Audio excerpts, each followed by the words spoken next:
So for this week's screencast, I thought I would go over some common errors that I noticed appeared in last year's Unit 2 summative, the trade manual, and to a lesser degree, they have been appearing throughout the BBB4M course.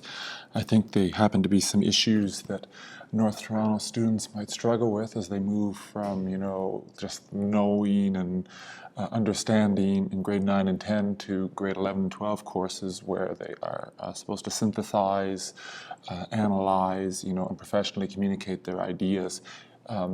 And so it might be a little bit of a repeat, but hopefully you understand it's not to be excessively didactic or put anyone on blast for not doing a good job. We won't use any names, but just I keep seeing this, and I think why. Can we learn from these examples? Can we learn from the feedback you get, and then not repeat the same mistakes? Because honestly, some of you just can do better if you take in the feedback a little more and raise the quality of your work. And I think going forward, you'll do better in university. Your reports will be read more when you're in business. Your presentations will be better, and that's the goal. So firstly, a few of the trade manuals last year were not formatted in paragraphs. They just were in links. This is good for knowledge. I mean, it just shows all the statistics here for Hong Kong and the date. The statistics are correct. There's nothing wrong with it. But what exactly is important here? What does this all mean? What are your thoughts? You're listing knowledge and understanding, but if we're looking for, your thinking and inquiry or your application, it's not there. Also, it doesn't read well. You're not compelling the reader to continue. You're not engaging with them. You just say, here's some stuff, hope you like it. And, when we're trying to create convincing arguments, a list is not an argument. A series of well-connected paragraphs that follow a logical progression can become an argument. So what's sort of the other error is these paragraphs that are just too long. Sometimes paragraphs in grade 12 I've seen, that they're like a page and a half. I don't know why anyone writes that way. You certainly don't write that way in business class. You don't write that way professionally. If you look at what people might be posting on LinkedIn to sort of highlight their knowledge or their skills, you see it's kind of, breaking it up into concise paragraphs that are short and memorable and, state what the argument is clearly.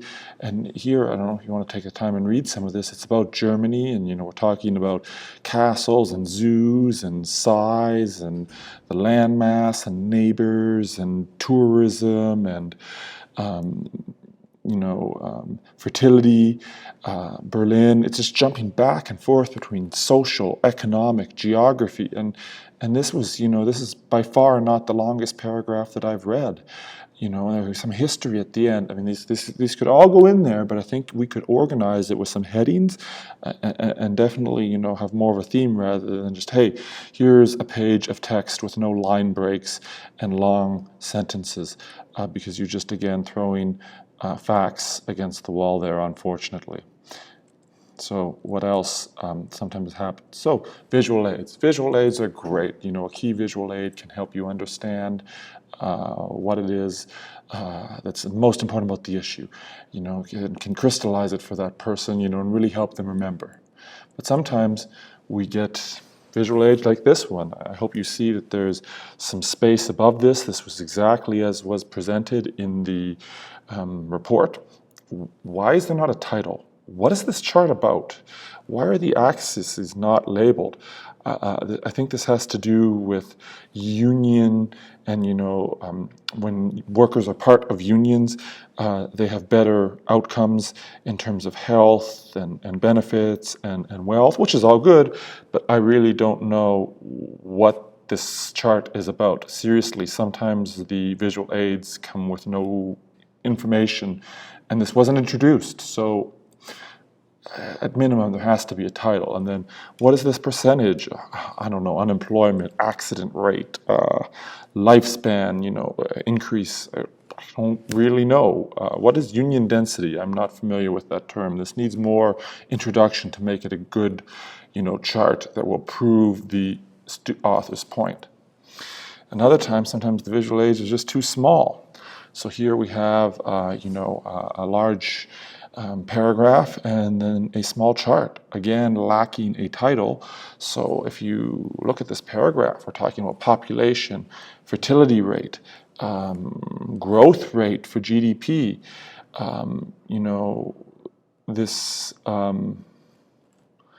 again, what is this chart about? And this is very similar to the other paragraph because it appeared once at the introduction and then once again with this graphic. So why is it just totally being repeated? And then here we have, a chart. I don't know, is this fertility rate? Is this growth rate? I have no idea. It's hard to see to begin with. There's no title.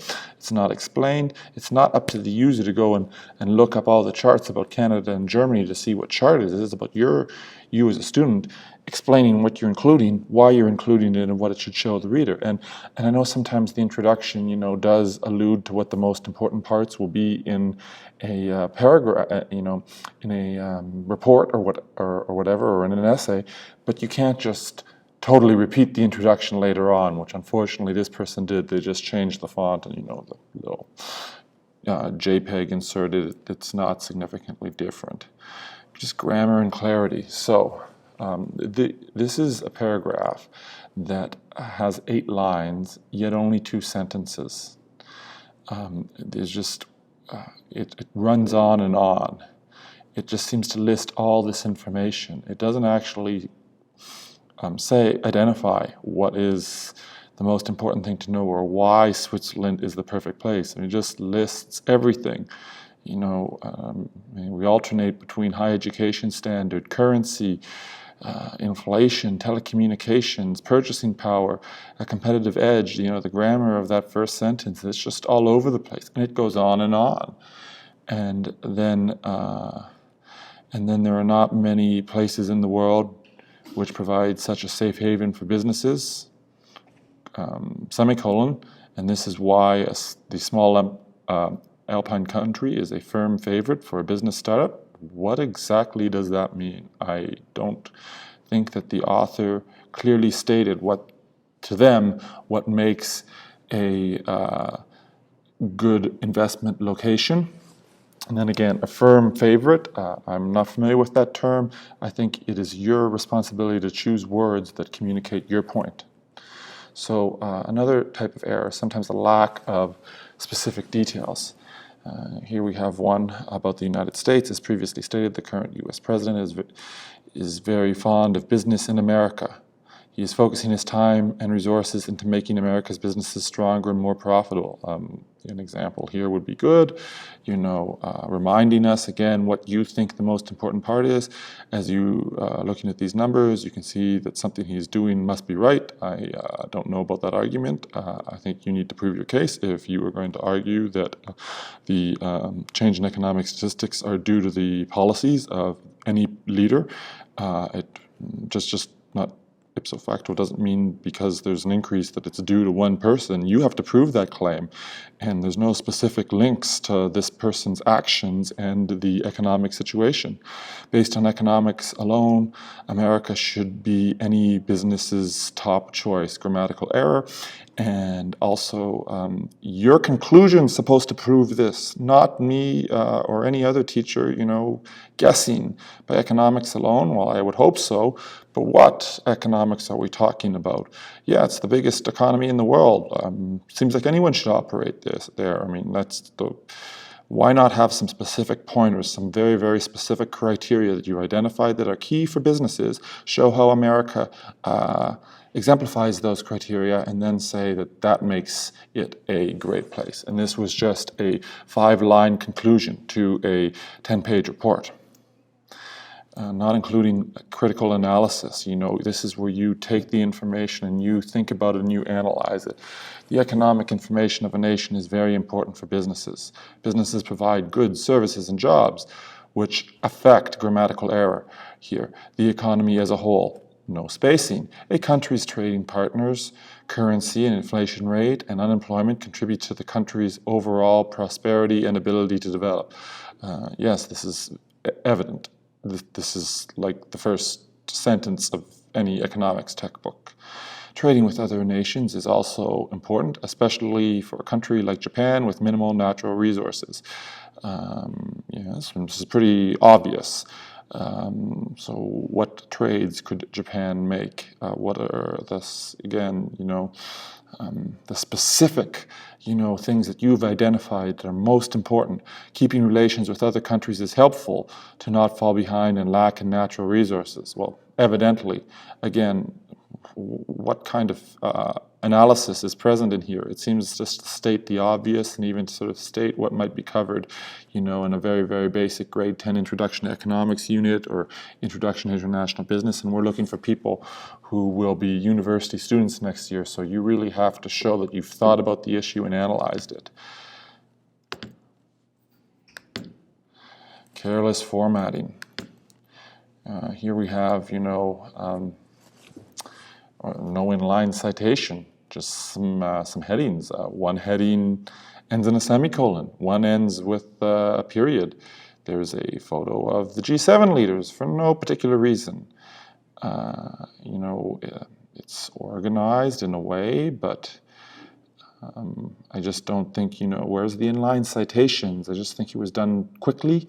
And if you were to compare a newspaper article or a magazine article or a brochure that you've seen, does your professional business formatting match the formatting in those, places? Like, look at the business section. Look at, the Economist. A magazine like that, it's not really formatted like this, and I think anyone can just do better, and especially in an academic setting, the inline citations. The works cited formatting, man, it has to be an APA. We're a social science course, so APA is for social sciences. It's so easy with the Google Docs plugin. It's so easy with EasyBib. It's just MS Word has a citation manager. It's not acceptable. It is not acceptable. How do I know, which citation goes with which source? Who wrote this? Is it reliable? Well, something's the Wikipedia page. We have a couple of, atlases. We have a couple of news sources. But again, what is this? This is not acceptable at university. You're opening yourself up. If we look at the Turnitin rating and you have a high percentage reused, and this is your works cited list, as a teacher, it's just, you have to look at it twice and make sure that everything's reliable and what it purports to be. And please, APA, works cited list in business, it's required. And, so hopefully you see what others have done. They didn't set out to get a less than perfect mark. I think we want everyone to get perfect. You want to get perfect. Teachers want to give you a perfect mark. But just remember, that proofreading, that planning, that adding the extra detail, that adding that extra analysis, the, formatting it, just like you would if you were writing it, a report for your boss at work. That can really make a difference. And hopefully you see that and it helps you do better.